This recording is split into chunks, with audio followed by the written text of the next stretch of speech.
ጥቂት ታካሚዎች ብቻ የሚወስዷቸውና ዋጋቸው ውድ የሆኑ መድኃኒቶችን ከሌሎች የአፍሪካ ሀገራት ጋር የጥምረት ግዢ በመፈጸም ፍላጎቱን ለማሟላት እየሰራው ነው ብሏል የጤና ሚኒስቴር።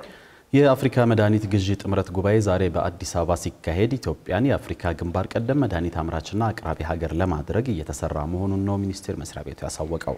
የሀገሪቱን ብሎም የቀጠናውን የመድኃኒት ፍላጎት ለማሟላት ከአፍሪካ የበሽታዎች መከላከልና መቆጣጠር ማዕከል ጋር በጋራ እየተሰራ መሆኑ የተነገረበትን መድረክ ሪፖርተራችን ፍስሐ ደሳለኝ ተከታትሎታል። እንመልከተው። የጤና ሚኒስቴር ከ24 የተለያዩ የአፍሪካ ሀገራት የተውጣጡ ከ50 በላይ የመድኃኒት ግዢ ኤጀንሲዎች ዳይሬክተሮችና የአፍሪካ የበሽታዎች መከላከልና መቆጣጠር ማዕከል ኃላፊዎች በተገኙበት የአፍሪካ ሀገራት መድኃኒቶችን በጥምረት መግዛት የሚያስችላቸውን የውይይት መድረክ አካሂዷል። የዚህ ዓላማም ሀገራት የጋራ የመድኃኒት ግዢ በማካሄድ የመድኃኒት አቅርቦት ፍላጎታቸውን ለማሟላትና በተለይም እንደ ካንሰርና ስኳር የመሳሰሉ በሽታዎችን ማከም የሚያስችሉ መድኃኒቶችን በቅናሽ ዋጋ ማቅረብ ማስቻል ነው ተብሏል።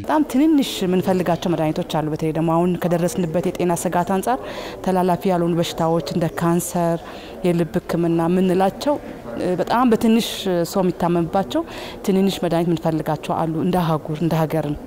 እነዚህ መድኃኒቶችን እኛም እንደ ሀገር ልንገዛ በመናደርገው ጥረት ውስጥ በጣም በትንሽ አማውንት ምንፈልግ ስለሆነ አምራቾች አቅራቢዎች በመንፈልገው ልኩ ገበያ ውስጥ አለመሳተፍ በጨረታችን በዋጋ በጣም በትልቅ ዋጋ ሆኖ መምጣት አንዱ ችግር ነው ያለው። እንደ አህጉር ያለብንን ችግር በጋራ እንድንፈታ የኛ ሀገራዊ አቅማችንን አካተን ሀገራዊ ተግዳሮቶቻችንን አብረንም አህጉራዊ ተግዳሮቶችን ለመፍታት ነው ዛሬ ውይይት እያደረግን ያለ ነው። ሚኒስቴር ዴኤታው አክለውም ይህ የመድኃኒት ግዢ ጥምረት ኢትዮጵያን ግንባር ቀደም መድኃኒት አምራችና አቅራቢ ሀገር እንድትሆን ያስችላታልም ብለዋል። እኛ ጨረታ ስናወጣ ተቀናጅተን የአፍሪካ ሀገራትን ጭምር በጋራ ብናወጣ ዛሬ በእኛ ሀገር ውስጥ 75% በላይ የሚሆኑ የሀገር ዲማንድ በእኛ መድኃኒት አቅርቦት ተቋም ነው የሚገዛው። ይህ 75% የሚሆኑ ሀገራዊ ዲማንድ ለምሳሌ ከዚህ ከአጎራባች ካሉ ሀገራት ጋር አንድ ላይ ብናመጣው በበልክ ስለምንሄድ ተወዳዳሪነታችን ያድጋል፣ በዝቅተኛ ዋጋ እናገኛለን። ኢቭን ያሉን መድኃኒቶችን ቢሆንም ዋጋቸው ዝቅ እንዲል ያደርጋል። የኢትዮጵያ መድኃኒት አቅራቢ አገልግሎት ዋና ዳይሬክተር አብዱል ቃድር ገልገሉ በበኩላቸው የመድኃኒት ግዢ ጥምረቱ መፈጠር በየጊዜው የግዢ ጨረታ ወጥቶላቸው ሊገኝ ያልቻሉ መድኃኒቶችን ጭምር እንድናገኝ ያስችለናል ብለዋል። አንድ ካንሰር መድኃኒት 134 ሰው ነው የሚጠቀመው። በጣም በተደጋጋሚ ጨረታ ባወጣ ላገኝ አልቻልኩም። ለምን? አምራቹ መወዳደር አይፈልግም፣ አዋጭም አይደለም ለሱ። ስለዚህ ምን ይሆናል? ወይ በሌላ ሀገር በእርዳታ ፈልጋለሁ ወይ የጋራ ገዛለሁ። የጥምረት ግዢ ግን የኔም የኬንያ የሩዋንዳ የሁሉም ቢደመር ዋጋው ዝቅላል። መድኃኒት ማግኘትም እድልም አለ። አንዳንድ እኮ አይገኝም፣ ራሱ በውድነት ፈልጋት ታገኘው። ስለዚህ የጋራ የሚያደርገው አንድ የመገኘት ምጣኔውን ከፍ ያደርጋል፣ ሁለት የዋጋ ሁኔታውን ይቀንስልናልና የጥምረት ግዢ የተባለበት ራሱ ይሄ ነው። ዋና ዳይሬክተሩ አክለውም በዚሁ የመድኃኒት ግዢ ጥምረት አማካኝነት የተወሰኑ መድኃኒቶች ላይ በሲዲሲ አፍሪካ በኩል ጨረታ መውጣቱንና ይህ ሂደት ኢትዮጵያን ጨምሮ ሀገራት በውድ ዋጋ እንኳን ሊገዟቸው የማይችሏቸውን የመድኃኒት አይነቶችን መግዛት ያስችላል ነው ያሉት። አሁን የተወሰኑ መድኃኒቶች ጨረታ ወጥተዋል በአፍሪካ ሲዲሲ። ኢትዮጵያ የተወሰኑ አለችበት። አብዛኛው መድኃኒቶች በኢትዮጵያ መድኃኒት አቅራቢ ራሱ ይገዛል። ግን ማናገኛቸው መድኃኒቶችን ደግሞ አንድ ላይ ለአፍሪካ ሲዲሲ አቅርበን እያየን ነው። ለነሱ የሚሆኑ አብዛኛው በኢትዮጵያ መድኃኒት አቅራቢ ነው የሚገዛ። ለምን? የኛ ጨረታ ዲጂታል ነው። የትኛውም ሰው የትኛውም ሀገር ላይ ቁጭ ብሎ መወዳደር ይችላል።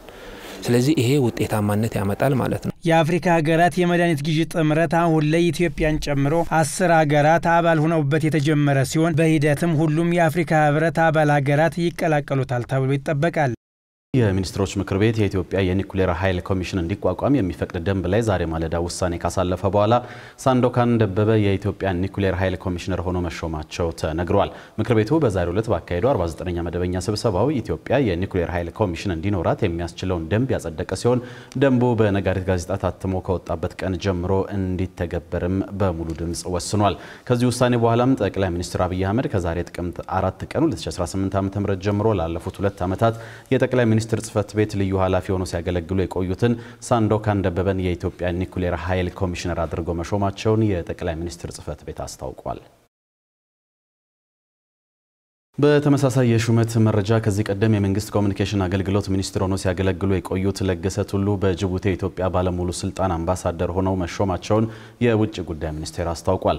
አምባሳደር ለገሰ ቱሉ የሹመት ደብዳቤያቸውን ከኢፌዴሪ ርዕሰ ብሔር ታዬ አጽቀሥላሴ ተቀብለው በፌዴራል ጠቅላይ ፍርድ ቤት ፕሬዝዳንት ቴዎድሮስ ምህረት ፊት ቃለ መሐላ መፈጸማቸውም ተገልጿል። ርዕሰ ብሔር ታዬ ለተሿሚ አምባሳደሩ የኢትዮጵያና ጅቡቲን ሁለንተናዊ ግንኙነት ይበልጥ ማጠናከር የሚያስችል የሥራ መመሪያ መስጠታቸውን ከውጭ ጉዳይ ሚኒስቴር ያገኘነው መረጃ ያመለክታል።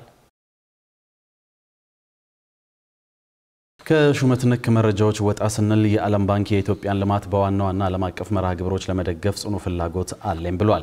በኢፌዴሪ የገንዘብ ሚኒስትሩ አህመድ ሽዴ የተመራውና የብሔራዊ ባንክ ገዢ ኢዮብ ተካልኝን ያካተተው ልዑክ ከዓለም ባንክና ከዓለም አቀፉ የገንዘብ ድርጅት ከፍተኛ አመራሮች ጋር ውይይት አድርጓል። በዚህ ወቅትም በኢትዮጵያ እየተካሄደ ስላለው የማክሮ ኢኮኖሚ ፖሊሲ ማሻሻያ፣ ወቅታዊ ፕሮጀክቶች እድገትና ለወደፊት ትብብር ቅድሚያ በሚሰጣቸው ጉዳዮች ዙሪያ መምከራቸውም ነው የተገለጸው።